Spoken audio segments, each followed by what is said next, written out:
अध्यात्म की कोई भी साधना हो, वो चाहे किसी भी क्षेत्र की हो या किसी भी विधि की हो, वो साधना किसी भी उद्देश्य के लिए की जाती हो, अगर वो आध्यात्मिक साधना है तो निश्चित है आपको अनुभव प्राप्त होंगे। और ये प्रारंभिक अवस्था से ही शुरू हो जाते हैं। जैसे ही आप साधना शुरू करेंगे आपको अनुभव मिलना शुरू हो जाते हैं, ये निश्चित है।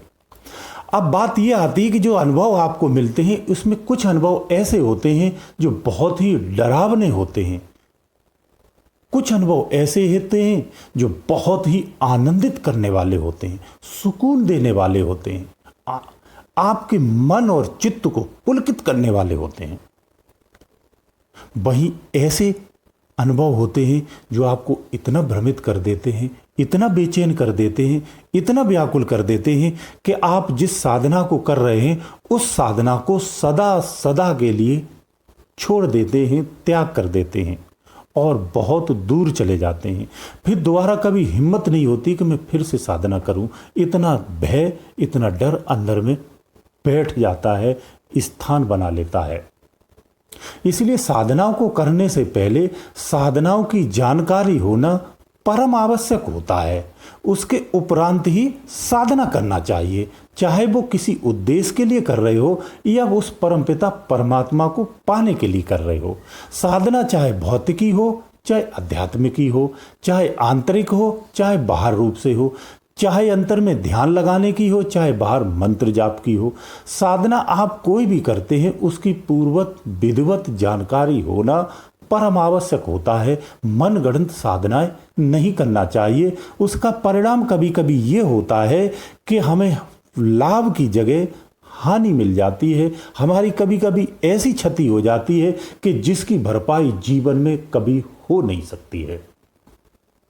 इसलिए साधनाओं का नॉलेज होना परम आवश्यक तो होता है, तभी साधनारत होना चाहिए। अब साधना में जो अनुभव मिलते हैं, मैं उसी अनुभव की बात कर रहा हूं कि जो हमें कभी कभी ऐसे डरावने सपने मिल जाते हैं या डरावना अनुभव आ जाता है कि हम इतने भयभीत हो जाते हैं कि हमारा संपूर्ण जीवन प्रभावित हो जाता है। साधना तो फिर हम आगे नहीं करते हैं, लेकिन जीवन मेरा पूरा प्रभावित रहता है। आज मैं ऐसे ही एक अनुभव की बात कर रहा हूं जहां लोग ज़्यादातर विचलित हो जाते हैं। और ये अनुभव आप मंत्र साधना भौतिक में कर रहे हो या अध्यात्म के आंतरिक साधनाओं में कर रहे हो, दोनों साधनाओं की बात करते हैं। जो जप क्रिया से भी साधनाएं करते हैं उनको भी यही अनुभव आता है, और जो ध्यान में अंदर उतरते हैं उनको भी यही अनुभव आता है। वो ये अनुभव है कि जब आप साधना करते हैं तो प्रारंभ अवस्था में कभी कभी ऐसा अनुभव होता है कि कोई काली छाया या भूरी छाया या अन्य कलर की छाया या नीले रंग की छाया हमारे बगल में आकर के बैठी हुई है।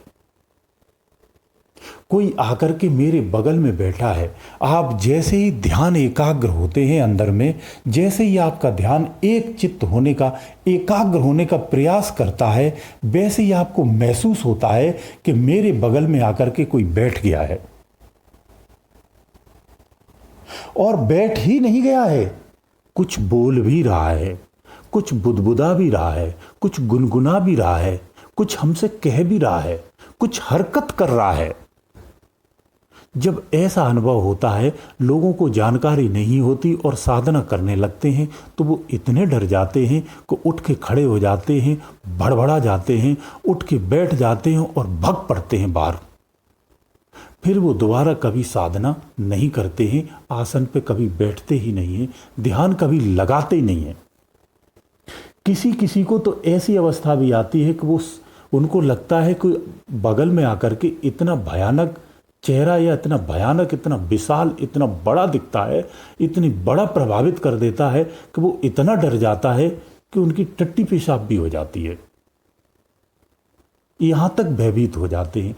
ये खासकर मंत्र साधना में ज्यादा होता है, आंतरिक साधनाओं में नहीं होता है। जो सुरत और शब्द की बात करते हैं, जो अंतर में उतर के साधनाएं करते, उनको ये नहीं होता है। कभी कभी किसी को होता है जिनके अंतःकरण बहुत ज्यादा मलिन है, लेकिन मंत्र साधना में निश्चित रूप से होता है और निश्चित ही होता है।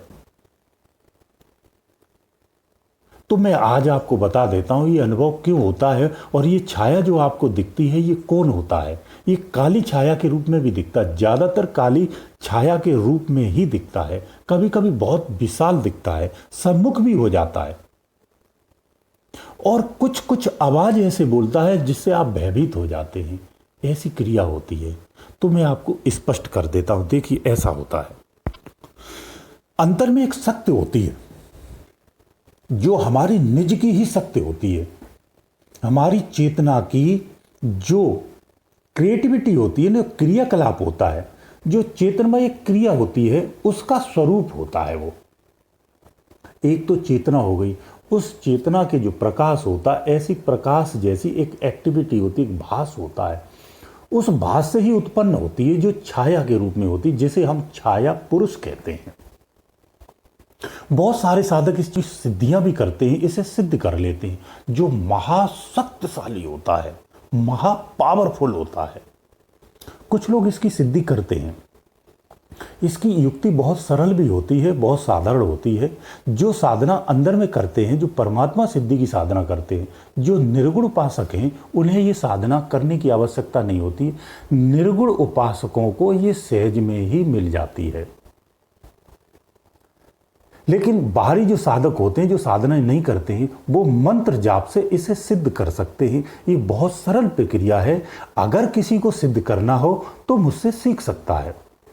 छाया पुरुष एक ऐसी शक्ति होती है जिससे आप संसार का कोई भी कार्य करवा सकते हैं। ये शक्ति बहुत प्रभावशाली होती है। तो जो साधनारत व्यक्ति होते हैं उनके सम्मुख ये आती है। ये आपका ही एक स्वरूप होता है, ये आपकी ही निज शक्ति होती है जो आपके सम्मुख आकर के बैठती है।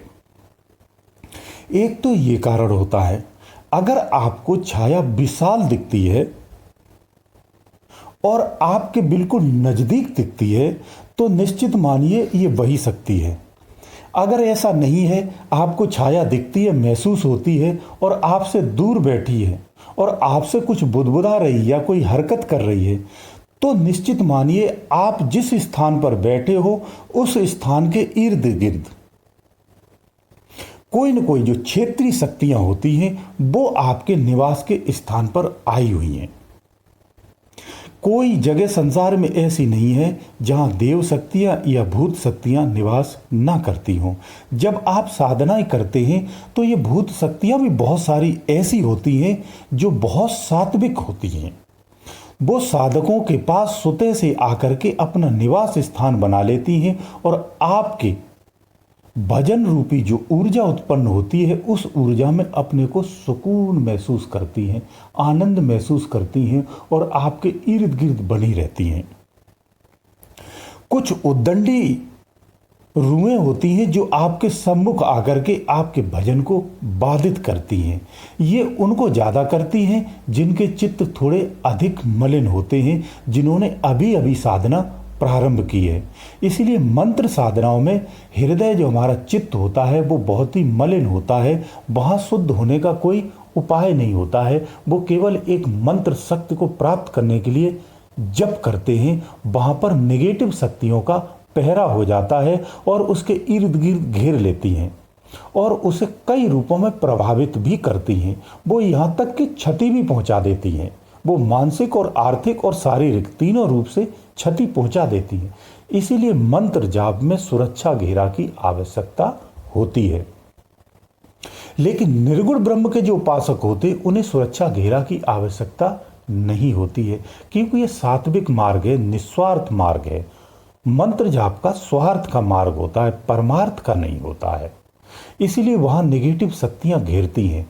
तो जो जप विद्या करते हैं या जो जप प्रक्रिया करते हैं, जो मंत्र सिद्धियां करते हैं, उन्हें निश्चित रूप से सुरक्षा घेरा बनाना चाहिए, क्योंकि मंत्र जप से आप किसी शक्ति को बलपूर्वक अपने बस में करने का प्रयास कर रहे हैं। ये क्रूर कार्य होता है। जो तत्वज्ञानी वेदता हैं वो इसी तरह से विचार रखते हैं। इसलिए यही शक्तियां जो सहज योगी होते हैं उनको सहज में ही मिल जाती हैं। जो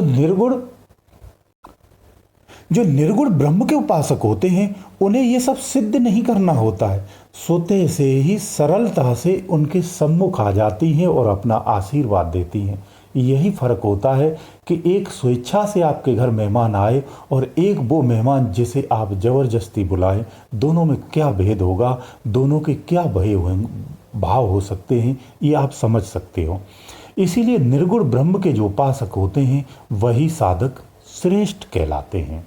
इसीलिए उनकी ऐसी विचारधारा होती है, वो मंत्र साधनाओं में विचार नहीं रखते हैं, भाव नहीं रखते हैं, उधर उनका कोई रुझान नहीं होता है, क्योंकि उनकी आवश्यकता भी नहीं होती है, वो परमार्थी होते हैं। अंत में मैं यही कहूंगा कि भजन के समय जो आपके सम्मुख आकर के आकृतियां आ जाती हैं, बगल में आकर के बैठ जाती अदृश्य रूप से, मैं सारे साधकों को एक ही बात कहूंगा और इसी का पालन करना चाहिए। उन शक्तियों की तरफ या उस आकृति की तरफ आपको बिल्कुल ध्यान नहीं देना है, ना ही उसकी तरफ देखना है और ना ही उसकी बात का जवाब देना है अगर वो कुछ बोल रही है तो। अगर आपने उसकी तरफ पलट कर देखा या उससे कोई बात की तो निश्चित रूप से आपकी साधना भंग होने वाली है, फिर दोबारा कभी साधना स्थिर नहीं होगी और वो आपके मन और मस्तिष्क पर हावी हो जाएगी, फिर वो कभी आपको ध्यान नहीं करने देगी।